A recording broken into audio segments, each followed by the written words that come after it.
किसी को यकीन करना ये इंसानियत है। अगर वो आपका यकीन तोड़ दे तो आप बेवकूफ़ नहीं हैं, लेकिन अगर उसी इंसान को फिर से यकीन करते हैं आप, तो फिर आप बेवकूफ़ हैं। I am so sorry but that's a true fact. যদি আপনি বিশ্বাসঘাতককে আবার বিশ্বাস করেন, আবার চান্স দেন, আপনার মতো বোকা আর কেউ হতে পারে না, ঠিক কিনা বলেন?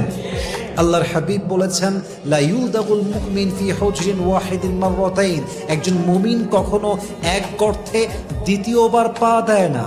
আর আমি মাঝে মাঝে বলি, একজন বিশ্বাসঘাতককে আবার সুযোগ দেওয়া মানে হচ্ছে এই যে কেউ আপনাকে গুলি চালিয়েছে, বাট বুলেটটা মিস হয়ে আরেক দিকে লেগে গিয়েছে, আপনার বুকে ঝাঁঝরা করে নাই। তো সেম পারসনকে আপনি পিস্তল দিয়ে বলছেন, ভাই আপনার মিস হয়ে গিয়েছে, ট্রাই অ্যাগেন, শুট অ্যাগেন। এটা হচ্ছে এর অর্থ।